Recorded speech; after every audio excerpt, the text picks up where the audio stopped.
welcome into another edition of the GSMC College Football Podcast, brought to you by GSMC Sports Network. I'm your host, as always, Tommy Brzee. It is Wednesday, October 2nd around here, and we have a great show for you today. It is absolutely packed because this upcoming weekend is absolutely packed. We have a number of games that really are all on the same level, at least in my mind. So I have 6 to break down today. I have about 7 to break down tomorrow. So it's going to be a busy couple of days here. But we're going to start with the big-time Big Ten matchups of the week. Ohio State, Iowa, Michigan, Washington, a little bit of a finals rematch from a year ago. Rutgers at Nebraska is the other one that I want to break down in the first segment. Then we got a good Friday Night Lights slate this upcoming weekend. We have TCU at Houston, which is a little bit under the radar, but definitely going to be a really fun game over there. Then we got Oregon at Michigan State. Oregon takes another step up in competition. I'll give my pick for that game. And then Syracuse UNLV, the absolute show of this Friday night. Going to be really, really fun to see if the Running Rebels can keep their streak going and beat a third Power 4 team on the year. Then we'll get to some upset alerts around the country. Frankly, I have 6 right here. I could have about 12 on this list. There are so many different places that things could go a little bit awry for a lot of these teams, so we'll break down my top 6, but definitely some more that I would be watching out for if I were you. Then we'll get to some players and coaches under big-time pressure going into this week. I think the biggest two are definitely in that game down there in College Station, and then we'll finish it off with some questions coming into Week 6. I think one of the biggest ones is how does Ole Miss's O-line bounce back against a really, really good pass rush against South Carolina? So a lot to get into. But before we jump in, I do want to remind you all we get tons of questions and comments throughout the show, and the best way for you all to get your question on the screen is to use that super chat feature on the Sports Network page. Go to the bottom of that chat, click on the $, add any question, comment you'd like, and we can have a fun back and forth. Definitely want this to be as interactive as possible. Would love for this to be as much y'all show it as it is mine. So definitely utilize that. gsmcpodcast.net is also up and running, does the exact same thing. So either of those that you'd like to use, you're more than welcome to, and we can have a little bit of back and forth here. But let's get into this because we got 3 games to break down really quickly, and then we got 3 more in the next segment. So going to be a busy show, no two ways about that. But I want to start with a huge game that's going on in Columbus, Ohio this upcoming weekend, and it's the first time Ohio State's really going to have their feet put to the fire. I understand Michigan State is a solid team, and they took care of them last week, but the reality is Iowa has much more to kind of throw at Ohio State, especially on the defensive side of the ball, than Michigan State did, and I think there's going to be a number of things that are going to go into this. And I think the biggest thing that we're watching for, obviously, with that great Iowa defense is just how well can Ohio State execute this offense. And then Iowa on the other side, you got to be able to run the ball. You got to be able to slow this clock down and keep that offense on the sideline. But some players to watch in this one. Caleb Johnson started talking this week. He's talking about how if he got an offer from Ohio State, he probably wouldn't have committed. He just wants to beat them. He's from Ohio, has a little bit more energy going into this one, and they badly need him in this one. If they do not get him going, might as well wrap it up. This one is not going to be anywhere close if they cannot get this guy going, and he's pretty easy to get going, to be totally fair. A very dangerous player and one of those guys that could just take over on Saturday and become a household name. Then you got Nick Jackson, a linebacker that is going to have his hands full. Really, really good running backs on Ohio State. Obviously, they utilize that quarterback run game with Will Howard. If those linebackers, him as well as Jay Higgins, can stand up in big-time ways, this is a team that possibly could stop this Ohio State offense and make this a little bit of a dogfight. Then we got Carnell Tate on the other side. I think we talk about Jeremiah Smith and Emeka Egbuka, all of these big-time players for them, but Carnell Tate is the one that I think makes all of it kind of fit together. Obviously, you love having Jeremiah Smith. Obviously, Emeka Egbuka is an incredible player. I think Carnell Tate gives them a little bit of more completeness on the offensive side of the ball, and I think they're going to need that on Saturday with Iowa probably selling out to stop the run and just living with the consequences of the pass game. You're going to need plenty of guys to step up on Saturday.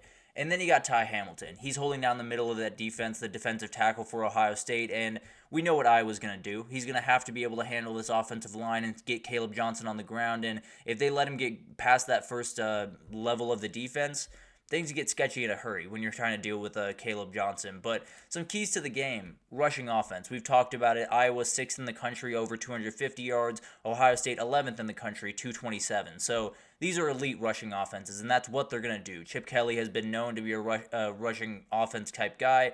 Iowa just can't throw the ball. Cade McNamara has not been remotely good against the Power 4 opponents or the FBS opponents that he's played this year, so they're going to have to run the ball. If they can't do that, then it's going to be a nightmare for really both of these sides if they can't stop the run against these teams. And then the defensive attack. Obviously the run is going to be a big part of this, but Phil Parker's on the other sideline. One of the best play callers in the entire country, either side of the ball. Does not matter. And Will Howard is still someone that's getting a little bit used to this offense. He's still not fully up to speed. Maybe Iowa can heat him up a little bit, take advantage of a couple of mistakes, and maybe they can take one back to the house and change this game in a hurry.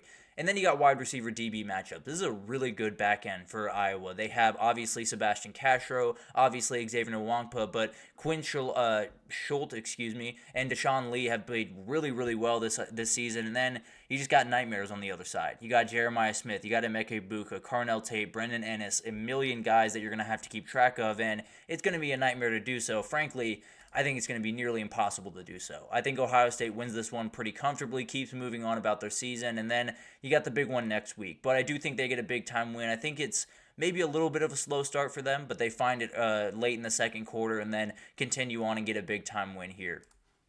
Another one to watch is Rutgers at 4 p.m. on Saturday, and this one's going to be awesome. This is a huge game for both of these teams because Rutgers could take their title hopes, their CFP hopes to that next level. They've beaten a number of big-time teams. They've gotten some big wins. This is another step up. There's no two ways about that. Obviously, a big-time win over Virginia Tech gives you a little bit of confidence.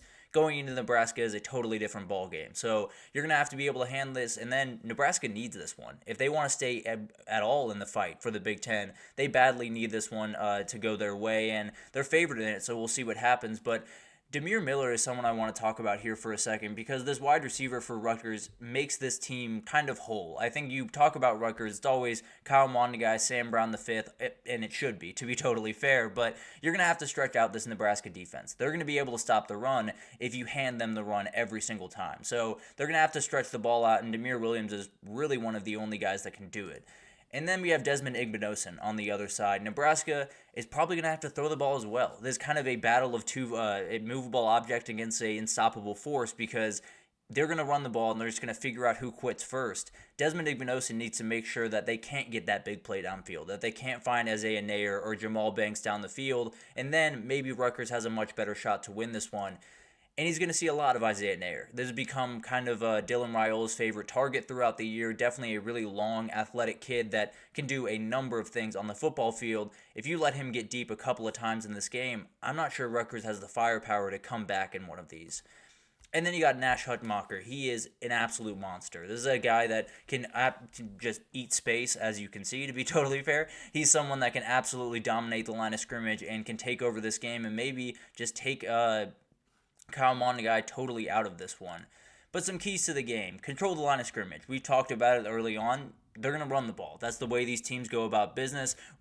Rutgers a little bit more aggressively so than Nebraska, obviously. But it's going to be a game where it's decided in the trenches, decidedly. There's no two ways about that. Whoever wins this battle, the offensive line versus the defensive line, is going to win this game. And then you got quarterback comfort. This is a very interesting matchup because you have one veteran, one very young player, but you have one guy on the road, you have one guy at home.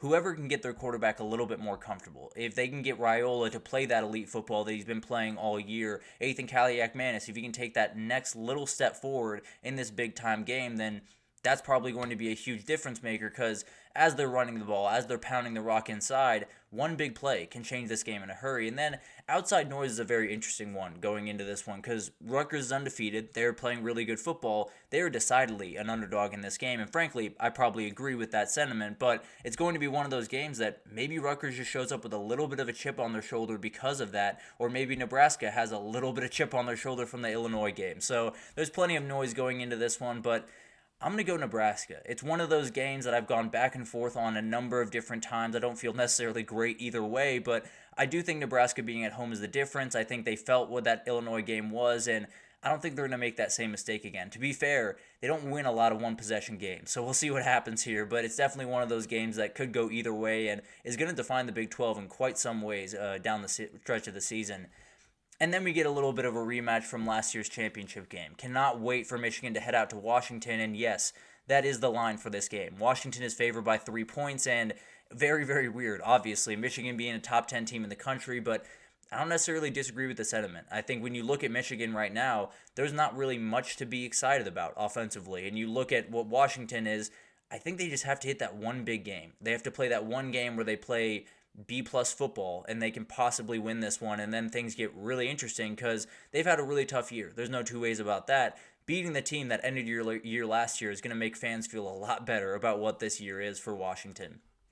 As for players to watch, Samaj Morgan is going to be huge pretty much for the rest of the year for Michigan. He's the guy that you can get it out on the edge on a screen. He's the guy that you can possibly run an end around, run a jet sweep, get him out on the edge, and let him do what makes him special, which is his speed. So he's one of those guys that when you don't have a passing attack, sometimes you just need one of those guys that can win after the catch, and that's definitely one of these guys. So got to make sure that he gets the ball early and gets going early.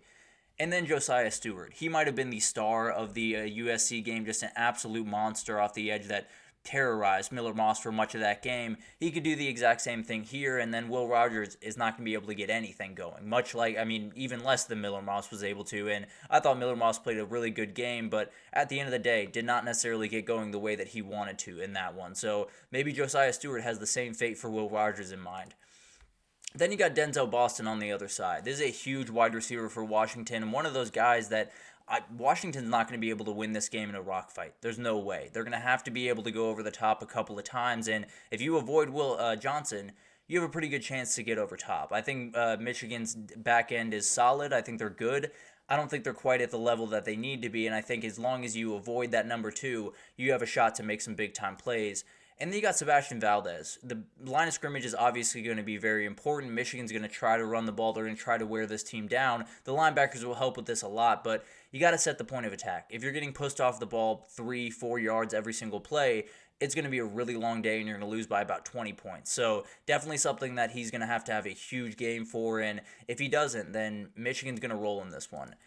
Keys to the game, the opening script in this one is huge. Washington has yet to score on their opening drive. Michigan has yet to give up points on their opening drive.